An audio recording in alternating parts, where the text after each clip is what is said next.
नमस्कार दोस्तों, आज की इस वीडियो में हम आपको ऐसी 3 बातों को बताने वाले हैं जो हर व्यक्ति को रावण से सीखनी चाहिए, जो आपको हर जगह सफल बनाएंगी। जैसा कि आप लोग जानते हो कि रावण एक महापंडित था और चारों वेदों का ज्ञाता था। उसके पास अनेक मायावी शक्तियाँ थीं, जिससे वह संसार की हर वस्तु को हासिल कर सकता था। वह युद्ध और मायावी कला में पारंगत था। बड़े बड़े सूरवीर भी उसके आगे सिर झुकाते थे। रावण में कई बुराइयां थीं तो कई अच्छाइयां भी थीं। जब युद्ध के अंतिम दौर पर रावण मरना अवस्था में था, तब भगवान श्री राम ने लक्ष्मण से कहा कि जाओ उनके पास जाकर कुछ शिक्षा ले लो। भगवान की यह बातें सुनकर लक्ष्मण चकित रह गए। तब भगवान श्री राम ने लक्ष्मण से कहा कि इस संसार में नीति, राजनीति और शक्ति का महान पंडित रावण, जिन्हें चारों वेदों का ज्ञान है, आज वह इस दुनिया से विदा हो रहा है। तुम उनके पास जाओ और उनसे जीवन की कुछ ऐसी शिक्षा ले लो जो तुम्हें और कोई नहीं दे सकता।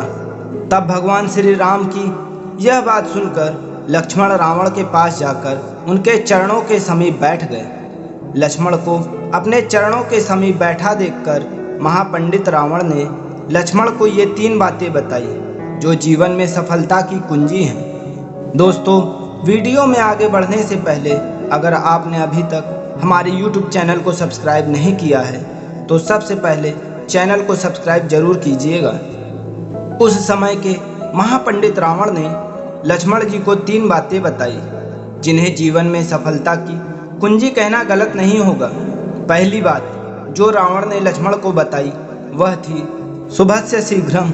पहली बात जो लक्ष्मण को रावण ने बताई यह थी कि शुभ कार्य जितनी जल्दी हो कर डालना चाहिए और अशुभ को जितना टाल सकते हो टाल देना चाहिए, अर्थात शुभस्य शीघ्रम। मैं प्रभु श्री राम को पहचान नहीं सका और उनकी शरण में आने में इतनी देरी कर दी।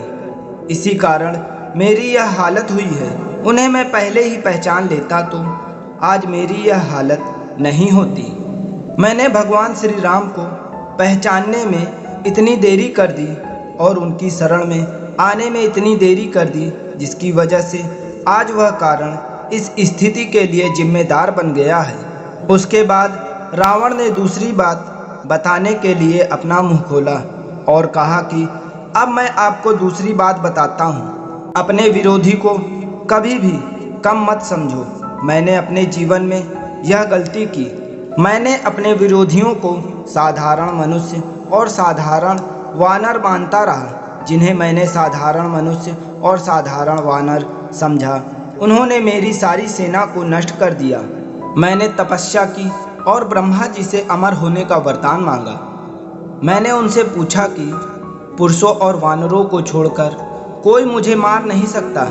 यह मेरी सबसे बड़ी गलती थी, क्योंकि मैंने आदमी और वानर को यह सोचकर कम आंका था कि यह आम आदमी और वानर मेरे साथ क्या करेंगे। वे मेरे पैरों की धूल के बराबर भी नहीं थे और ये मेरे जीवन की सबसे बड़ी गलती थी। इन 2 बिंदुओं को बताने के बाद रावण ने लक्ष्मण को तीसरा और अंतिम बिंदु बताया। मृत्युशैया पर रावण ने लक्ष्मण जी से कहा कि अगर आपके जीवन में कोई रहस्य है जिसे आप एक रहस्य के रूप में रखना चाहते हैं तो जीवन में कभी भी अपने रहस्य को किसी के साथ साझा ना करें। अपने रहस्य का खुलासा किसी को नहीं करना चाहिए। मैंने यही गलती की और मैंने अपने भाई विभीषण को अपनी मृत्यु का रहस्य बताया था। मुझे लगा था कि वह मेरा भाई है, वह किसी को भी मेरा राज नहीं बताएगा। वह कभी नहीं चाहेगा कि मैं मर जाऊं और यह मेरी जिंदगी की सबसे बड़ी गलती थी। मुझे उस गलती की कीमत अपनी जान देकर चुकानी पड़ी। तो दोस्तों, ये तीनों अनमोल सीख जो रावण ने लक्ष्मण जी को बताई थी जब उसकी मृत्यु हुई थी। अगर आपको ये वीडियो पसंद आई हो तो वीडियो को लाइक करके एक अच्छी सी कमेंट करके हमारे YouTube चैनल को सब्सक्राइब जरूर कीजिएगा। धन्यवाद।